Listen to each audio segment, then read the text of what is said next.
Whether you've taken the time to dive into today's horror manga legend Junji Ito's works, or you just frequently shop at a Hot Topic, you've definitely come across the faces of his monster, Tomie. The many, many faces of Tomie. Sometimes she's even just a face, so I absolutely love it. It's great. And I probably should have given you guys a heads up. I'm terrible. I'm absolutely terrible. But yeah, if you already couldn't tell, I will be sharing more of his disturbingly grotesque yet captivating art. So if you're a bit squeamish, you might want to skip this video, but I hope that you can power through it because we'll be taking a look at composer Yuki Hayashi's very fitting work in the Junji Ito Collection Anime, as well as a music performance by yours truly. Welcome to Music and Anime. My name is Ab, and first, as always, the song of the day, which comes to us from Jen, who says the Your Lie in April OST. Thank you for narrowing it down to the entire OST. It's totally fine. I have a deep appreciation for classical music. It's a lot of music that I started with practicing and all that stuff, and I still continue to listen to a lot of it today and everything. My favorites, Chopin, Franz Liszt's La Campanella. I mean, come on. But Kreutser, though, the violin sonata in the series, that's the first piece that comes to mind when I think of Your Lie in April or, Kimi no Uso. I know it's outside of Masaru Yokoyama's work, but anytime a Beethoven piece gets that much attention, I can't help but feel so much gratitude for it, because in my many years of teaching, anytime one of my students asks, hey, can you play Beethoven? I'm like, bet. And then I immediately play the first movement of Pathétique, and I absolutely love that piano sonata. And I know that it's not what they were expecting, and there's almost like a hint of disappointment of like, that's not what, And I know that they were talking about for release. I know they meant for release. They just didn't say for release. And I'm an asshole in that way. But it's totally fine. And just one other thing. One of my students one time, I heard them playing Lilium from Elfen Lied, the Elfen Lied opening. And I was so shocked to hear them play that. And I was like, are you playing Elfen Lied right now? You're playing the Elfen Lied opening? And they were like, no, I heard this from that meme. And just, part of me died a little on the inside. A lot of me died on the inside. And it's just like, oh God, so heartbreaking to just hear something like that. But it's whatever. Totally fine. Thank you, Jen, for sharing that with us. I will link down below in the description a performance by two incredible classical musicians performing Kreutser. They did that for a Your Lie in April event, so you can go ahead and check that out if you want. And if you wanted your favorite anime opening, ending, or music from a series to be displayed right here, you can go ahead and comment down below with Song of the Day, and you could see it in a future video. All of us Junji Ito fans, we eagerly look forward to more of his works. Love Sickness just came out. I have my Junji Ito shelf just off screen here, and you already know that I have Love Sickness on there. This is his most recent release, at least the time I'm recording this, and no matter how much of his stuff ends up on my shelf, it never feels like enough to satisfy the endless well that is my morbid curiosity, and, I'll talk to my psychiatrist about that later, so... Unfortunately, I can't say that the same amount of enthusiasm has been shared about the Junji Ito Collection Anime, and it's understandable because, now do I like the more comical side of Junji Ito? Yes, of course, how he depicts himself between some stories and, even his cat diary and all that, yes, obviously I love that. It's hilarious, it's great, it's very charming in a way, but would I have started an anime adaptation with his character Soichi? A prankster who nobody can take seriously? No, because that's not really the heart of what his work is, Anyone who goes into his work, we want that really grotesque, very, again, disturbingly gross imagery of these monsters or, deformed human bodies or just, again, the complete bizarre supernatural things that happen to these unfortunate souls in his stories. And it's not to say that there isn't good stuff in here, because there is, The Long Dream, Scarecrow, Used Record, obviously.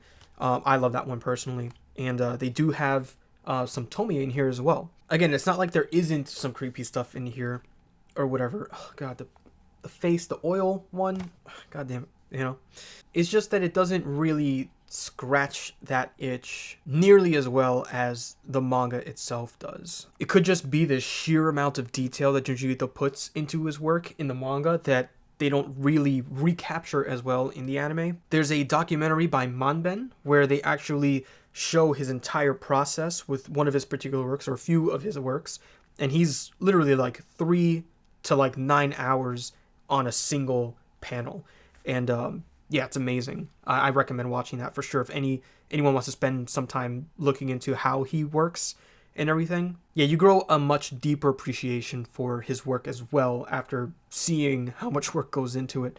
But yeah, as for the anime, it's a real shame. You know, like if I wanted to revisit any of these stories, with the exception of Used Record, I would 100% of the time go back to the manga and just reread them, you know, and just have the experience I really want out of them. And I say that it's a shame because Yuki Hayashi did a fantastic job perfectly encapsulating the feel for each one of those stories. I'm talking about every single one of them, the entire score of the Junji Ito collection. Even if you just like play the soundtrack while reading any of the Junji Ito manga, and I'm serious, you know, like next time you read some Junji Ito, play the Junji Ito soundtrack and tell me it's not complimentary. And it's really crazy to think about because Yuki Hayashi, this is the same composer who made the music for My Hero Academia and Haikyuu. He's known for that like hype and hopeful style, you know?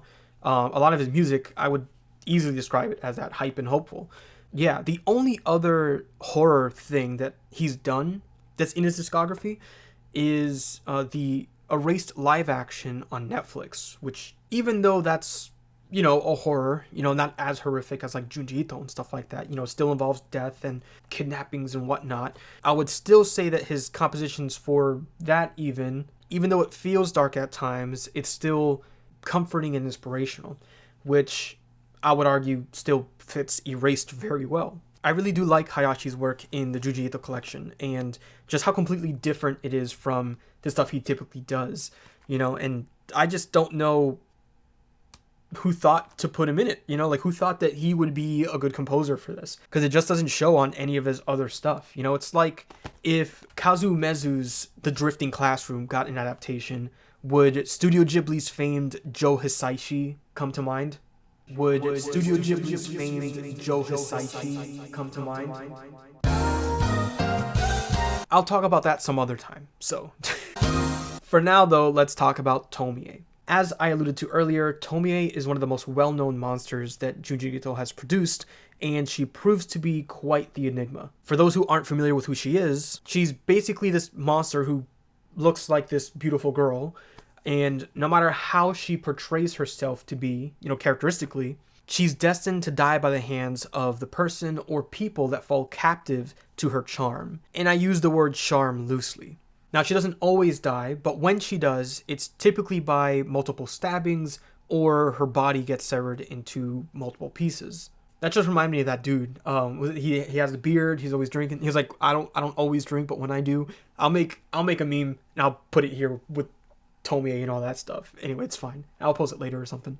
But yeah, no matter how gruesome her death, sometimes you really do feel bad for her despite her characteristics. Sometimes it's clear that she's a monster, and other times it's obscured through rumors whether Tomie is actually the victim or that the curse that she is acts on those rumors and makes those rumors true. It's that kind of obscurity that leaves you teetering between hating and loving her, and does her beauty play a role in that? It's in this way that she toys with your feelings as the reader, in the same way that she toys with the feelings of her victims in the book itself. So yes, Junji Ito has done a wonderful job making us all Tomie's victims, and I love the stuff, but I can't decide whether I hate her or, you know, really like her as a character. And it's very strange. You just have to, like, you know, read it yourself if you haven't already. And let me know if you share this same kind of confusion and hard to describe kind of feeling towards Tomie as I do. But nonetheless, the music that Yuki Hayashi has created, this piece Tomie, I feel is just like the perfect sound to what Tomie is. But with all that said, here's my performance of Yuki Hayashi's solo piano version of Tomie for the Junji Ito collection.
I hope that you enjoyed that. In retrospect, it's much faster than the actual piece, but regardless of the fact, thank you for listening and making it this far into the video. I'll also link in the description where you can get Junji Ito's works. All of his books are absolutely incredible, but if I had to recommend one or a few of these, Uzumaki is getting an anime adaptation. They're making it black and white, like the manga as well.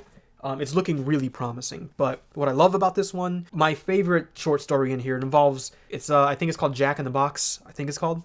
This kid, he always jumps out and surprises people. There's a thing that, involves his spine. It's incredible, and he's actually on the spine of the book, and that's just a little detail that I absolutely love. But yeah, Uzumaki is definitely one to not sleep on for sure, especially with the anime coming out. And if I had to say another one, I would say Venus in a Blind Spot, because there's just one in here that I absolutely love. It's just one of those, like, I hate that I love it, because it just creeps me out so much. It's The Enigma of Amigata Fault. That one, just, it's bizarre to me. It's just, I don't like it. I don't like it, but I do like it, But yeah, honestly, any of these are great. If you're a romantic, person, maybe Lovesickness is one that might get you into the world of Junji Ito and all that stuff. But yeah, it's all amazing. Yeah. Don't be afraid to share with me a song of the day. I'm really interested in knowing what kind of, anime music you guys like. And with all that said, keep on listening to the music to make these animes so great. I will see you in the next video. Thank you.